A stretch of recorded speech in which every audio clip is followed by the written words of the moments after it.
안녕하세요. 동국대학교 명예교수를 있는 윤명철입니다. 오늘 저는 여러분들이 좋아하시고 또 제가 좋아하는 특별한 주제를 갖고 강의를 할 예정입니다. 우리나라 사람들이 가장 좋아하는 나라는 역시 고구려죠. 고구려 중에서도 광개토대왕을 가장 좋아합니다. 그래서 오늘은 광개토대왕의 국가발전 정책과 그리고 한민족의 미래, 이런 큰 주제를 갖고 말씀을 드리겠습니다. 여러분들이 파일을 보시면 광개토대왕과 국제질서 재편으로 되어 있는데요. 붕어 1605주기에 제가 발표된 겁니다. 저는 고려선 단군학회 회장을 지냈고요. 그 당시 때 제 학회에서 광개토대왕 붕어 1605주년을 기념하면서 학술회의를 개최했죠. 지금은 시간이 좀 지났습니다. 그런데 이 시대에 또 필요하기 때문에 여러분들과 함께 다시 한번 광개토대왕의 국가발전 정책, 그리고 이 시기, 그 당시 제가 예측했던 것보다 더 심각하게 돌아가는 이 현실에 필요하다고 판단이 됩니다. 먼저 제 경력을 말씀드리는데 그 중에서 제가 책을 말씀을 드려요. 왜냐하면 고구려에 관해서 그동안 많은 분들이 말씀하셨고요. 저도 물론 많이 했습니다.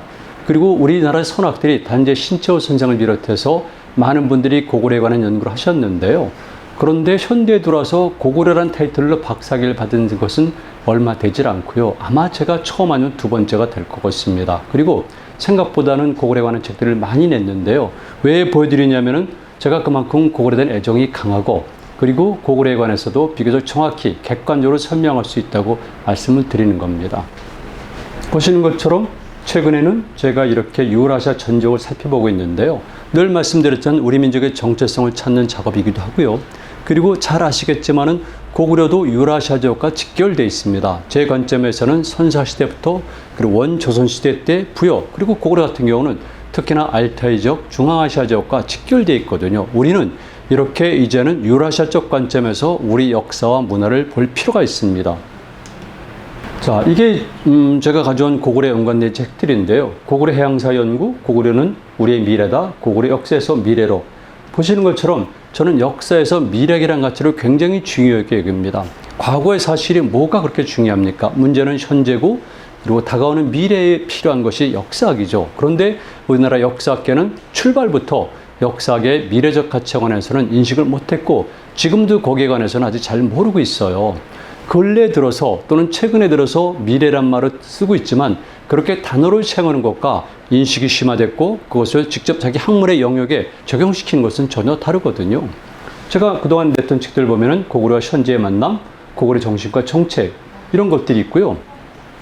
장수왕 장보고 그들에게 길을 묻다, 이런 것들은 말 그대로 우리 민족의 현재 국가발전 정책을 고구려의 장수왕 그리고 통일신라의 장보고에게 길을 묻는 겁니다. 당연히 현지와 직결돼서 보니까 거기에는 지금도 활용할 수 있는 국가발전 정책들이 있는 것이죠. 예를 들면은 동아주 중에 코아론이라든가 아니면 장보고의 경제특구론 같은 겁니다.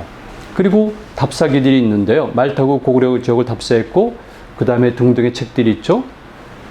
그리고 광개토대왕 코드 27 생각의 지도를 넓혀라, 이것은 제가 각별히 애정을 갖고 있는 겁니다. 왜 그러냐면은 광개토대왕이라는 인물은 특별하거든요. 카르타고의 한니발도, 로마의 스키피오도, 알렉산더도 다 중요한 인물들입니다. 그런데 그들이 가지고 있는 생각과 그 사람들의 행동과 전략과 전술을 늘 많은 사람들은 다시 반복하고 반추하고 그리고 현재 미래 이용을 하거든요. 중국은 당연히 그렇죠. 그런데 우리는 그렇지는 못하고 있어요. 그래서 제가 국가 정책뿐만이 아니라 광개토대왕이 가지고 있는 세계관, 개인적 성품, 그리고 나아가서는 국가를 경영한 능력, 이런 것들을 제가 24개 소지지로 뽑아가지고 직접 해석한 겁니다.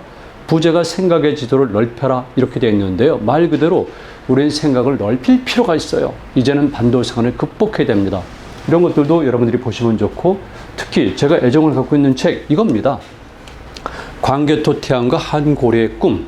광개토대왕의 국가발전 전략을 쓴 책인데요. 한고려라는 것은 바로 통일한국의 국명을 제가 설정한 겁니다. 한고려. 이때 한은 큰입니다. 고려는 고구려를 뜻합니다. 그래서 큰 고구려라는 국명을 꽤 오래전에 제가 설정하고 이렇게 미래비전이라는 것으로 책을 낸 건데요. 이것은 뭐 당시에 굉장히 많은 사람들에게 활용이 된 겁니다. 국가발전 정책에도 응용이 됐고요. 삼성경제연구소에서 나왔으니까는 그 위치를 알 수가 있는 거죠. 그 다음에 청소년들을 위한 책인데요. 신화의 땅 고구려. 산성의 나라 고구려. 이래서 청소년들에게도 고구려를 전파시켜야겠다는 것을 제가 목적으로 삼고 여러 가지 일을 해왔고요. 광개토대왕이라는 그 음반입니다. 제가 쓴 시를 기반으로 해서 한치영 씨가 작곡 그리고 노래 부른 건데요. 지금도 여러분들이 인터넷에 들어가서 치게 되면은 고구려 광개토대왕 노래가 나오고요. 제가 운영하는 유튜브에도 이때때로 이 음악이 나옵니다. 고구려는 이렇게 현지에서 살아 움직여야 되는데 유감스럽게도 그러지 못하고 있거든요. 저는 그러니까 이렇게 음반을 만드는 작업부터 해서 그리고 고구려 우리의 미래라는 제목을 가지고 이 안에 있는 것들은 우표입니다. 현실에서 우리가 사용할 수 있는 우표를 만들어서 고구려를 생활화시키는 건데 이 아이디어는 북한에서 받은 겁니다.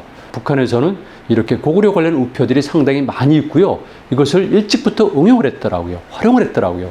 우리는 한국에서는 최근에 들어서 이제 고구려 벽화를 우표라는 것들이 나오기 시작하는데 아주 오래전에 이게 제 기억에는 2003년도로 기억을 해요. 동북공정이 일어난 직후에 이렇게 고구려 우표를 만들었고요.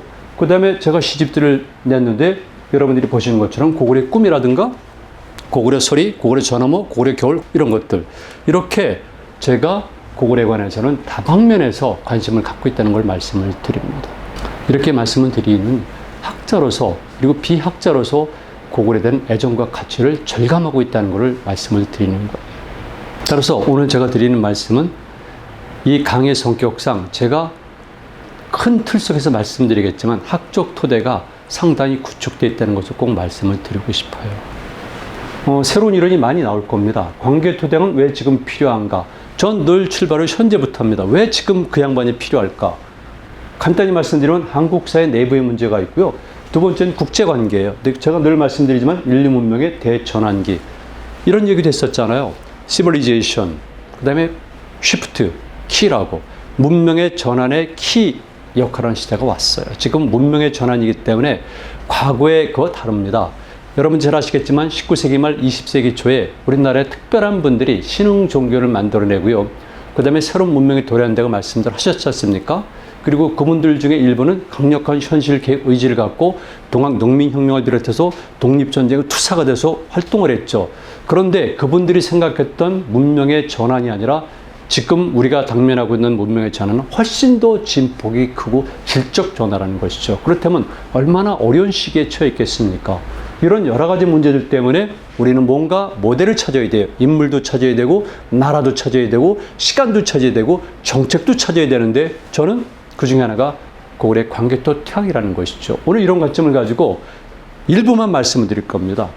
자, 그리고 현재 새로운 형태의 민족주의가 발흥한다고 그랬었는데 사람들이 소비에트가 붕괴될 때 민족주의 시대는 갔다고 얘기를 했어요. 이제 민족주의는 끝났다. 후쿠야마가 쓴 역사의 종말이라는 책도 있지 않습니까? 그리고 당시에 샤머리 헌팅턴, 그 다음에 엘빈 토플러 등등이 전부 다 이렇게 새로운 시대를 요구했는데요. 민족주의가 대체적으로 끝났다고 보고 엘빈 토플러만 새로운 민족주의가 도래할 것이라고 봤는데 시간이 지나면서 보니까 결국은 새로운 민족주의가 발흥했고 더 심해지는 거예요. 어떤 식의 옷으로 갈아입든 즉 외장이라고 그러거든요. 그랬든 간에 본질은 이를테면 동아시아만 보더라도 중국 지역과 일본 지역 그리고 우리 지역 간에 이 갈등이 심화되는 거죠. 여러분들의 상상 이상으로 이 세 지역 간의 갈등은 엄청나고 더 폭발적이 됩니다. 당연히 민족주의는 중요하죠. 여러 가지 문제가 있습니다. 그리고 언젠가는 제가 여러분들에게 꼭 드리고 싶겠지만 동아시아 지역에서는 약 11개 지역에서 영토 갈등 그리고 분쟁이 발생하고 있는데 그중에 8개가 해양과 연관이 돼 있어요. 이런 것들은 단순하게 현상의 문제가 아니라 150년 전부터 이미 발생을 했고 그것은 그 당시 때 그레이트 게임의 일환으로서 촉발된 것이고 그리고 지금도 이것은 계속되고 있고 때문에 역사에 대한 왜곡이 이루어지고 있는 겁니다. 자, 중국의 문제, 일본의 문제, 러시아의 문제, 미국의 문제, 북한의 문제, 그리고 중앙아시아 국가의 문제 이런 것들은 제가 일단 넘어가겠습니다. 그러나 현실이 중요하다. 왜? 이제는 세계 질서가 또 변하면서 신대륙주의와 뉴 컨티넨탈 오더죠. 그리고 제용은 신해양주의가 다시 격돌하고 있다. 그런데 중국은 1대1로를 통해서 신대륙과 신해양을 겸하고 있다. 이렇게 말씀을 드립니다. 지금 세계관이라고 보여드렸는데요. 저는 사실은 이게 중요하다고 봐요. 인간의 문제죠. 그리고 자유의지의 문제고요. 거시적 시각과 강건한 정신 체력 이것이 중요하다고 보는데 이것을 역사에서 실천한 나라가 고구려고 그리고 광개토태양이라고 보는 겁니다. 저는 일부 사람들과 생각이 다릅니다. 강력한 군사력을 통해서 강력한 정치력과 제국을 지향하는 고구려가 아니라 저는 사람의 자유의지가 구현이 되고 아름답고 편안하고 그리고 주변 국가들에게 억압당하지 않는 상태가 가장 바람직하다고 보고 있어요. 말 그대로 홍익인간의 정신을 얘기하는 거죠. 자, 저는 그래서 이렇게 우리 민족이 고구려를 통해서 대륙국가의 완성을 제가 얘기하고 있습니다. 이 지도는 여러분 몇 번 보셨죠? 바로 이겁니다. 이렇게 세계를 넓게 크게 보자. 이게 제 이론입니다. 우리 역사를 바라볼 때는 이렇게 한반도가 아니라 동아시아를 넘어서 유라시아 전체에서 보자. 그리고 사물을 볼 때는 이제는 육지에서 보는 것이 아니라 면에 붙어서 보는 것이 아니라 때로는 하늘을 날아가는 겁니다. 그래서 이상이 오감도를 썼지만은 조감도, 바로 하늘 높은 곳에서 지상을 내려다보면서 우리는 갈매기의 꿈에 나오는 조나단 리빙 시걸처럼 세계를 하나로 넓게 봐야 되죠. 그 속에서 우리를 찾아야 됩니다. 제가 쓴 말인데 한번 보시면 어떻겠습니까? 난 한 인물을 그린다. 때론 한밤중에도, 때론 망망대해 폭풍 속에서도, 또 때론 초록물로 바랜 듯한 노을이 번져가는 몽골의 대평원과 알타이 산록에서도, 마음이 아플 때는, 역사의 문신이 흉터처럼 가려울 때는 참을 길 없을 정도로 그를 그리워한다. 광개토 태왕. 이게 제가 생각하는 광개토 태왕입니다. 지금 여러분들에게 말씀을 드리다 얼핏 떠오른 것이 있는데요. 제가 한때는 광개토 태왕과 인터뷰를 한 적이 있어요. 사자와의 대화죠. 그래서 광개토 태왕을 만나서 제가 여러 가지를 물어봤습니다. 그분에 관해서. 그리고 후손의 입장에서 그것을 차곡차곡 기록한 내용이 있는데요. 이런 것들도 아마 여러분들이 찾아보시면 있을 것 같습니다. 문제는 이렇게 되는 겁니다. 그가 누구인가? 이것부터 시작되죠. 그가 누구인가?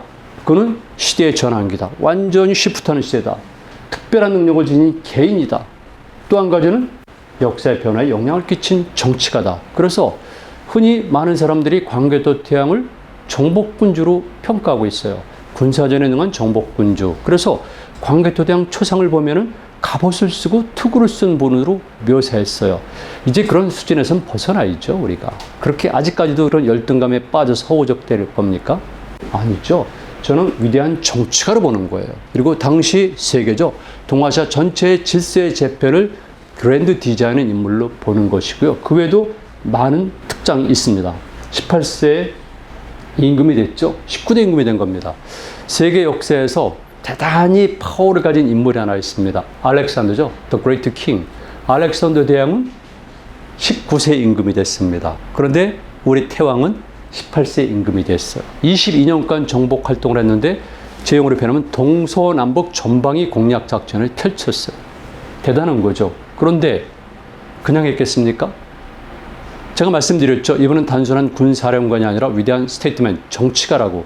그렇다면 그가 동서남북으로 군사작전을 펼 때는 반드시 국가발전 전략 아니면 세계 질서의 재편을 염두에 두고 한 것이 아니겠어요? 그건 당연한 거죠.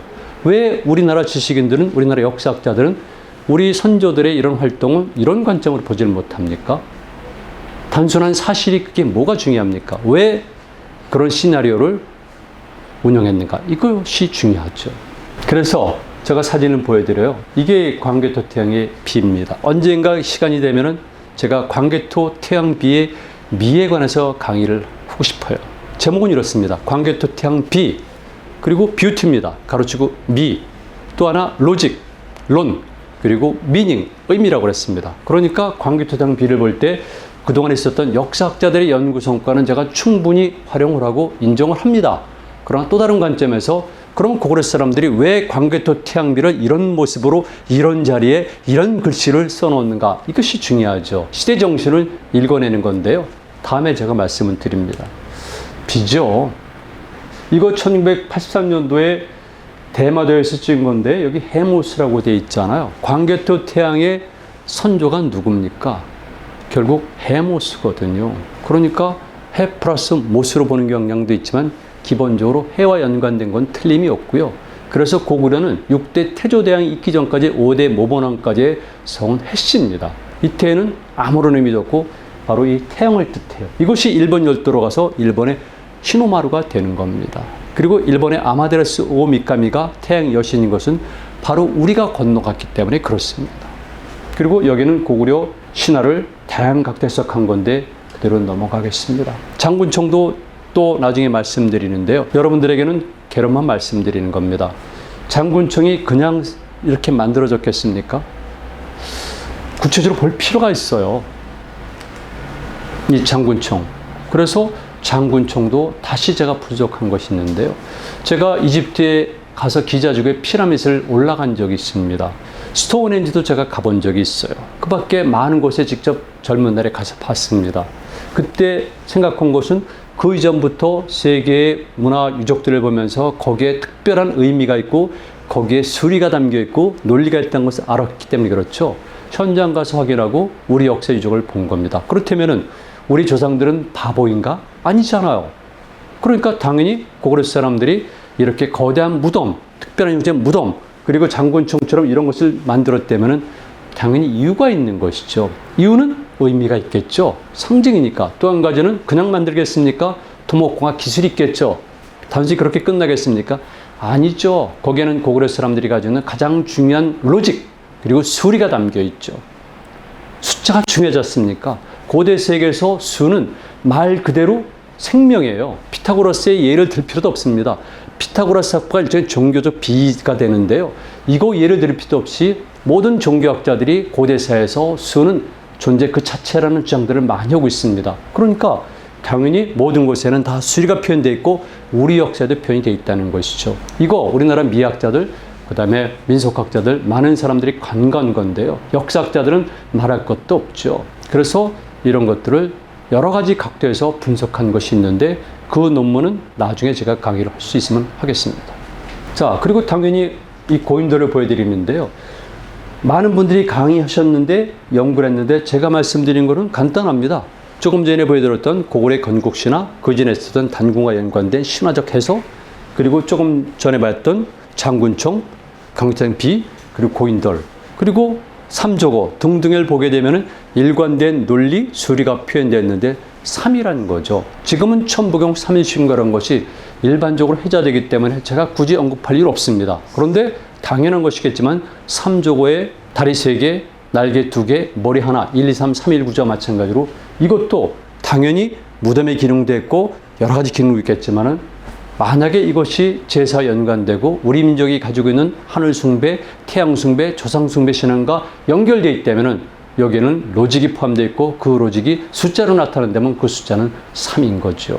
그래서 여기서 우리가 굳이 천원지방 또는 천지인 얘기할 것도 없어요. 우리가 원래 이런 것이 있다는 겁니다. 이것은 여러분들이 아시겠지만 4,000년을 전후로 한 시기의 것으로 판단이 되는데 그거는 우리가 보는 유교라든가 이거 이전에 관한 거죠. 그래서 다시 봐야 된다는 말씀을 드립니다. 그리고 저는 학생들에게는 사실은 여기서 보여지는 로직과 함께 어마어마한 테크놀로지를 얘기합니다. 왜 제가 이렇게 고인들을 보면서 테크놀로지를 얘기를 할까? 나중에 말씀드립니다. 국동대여, 나라 동쪽에 큰 혈이 있다. 당연히 단군신에 나온 기절이죠. 시, 이때 일웅이로 동혈이고 이때 일웅과 일호가 동혈이고 한 동굴에서 과하고 있었다. 혈이죠. 혈은 당연한 것이겠지만 어둠일 수도 있고 그 다음에 창조 이전의 카오스 상태일 수도 있고 그 다음에 여인의 생적 키큰일 수도 있고 그래서 이게 중요한 겁니다. 신화학에서 종교학에서는 일반적으로 다루고 있는 것이고요. 역사학에서도 이런 지식을 알고 해석하는 것이 저는 옳다고 봅니다. 그래서 단순한 것이 아니죠. 고구려가 특별한 나라인 거죠.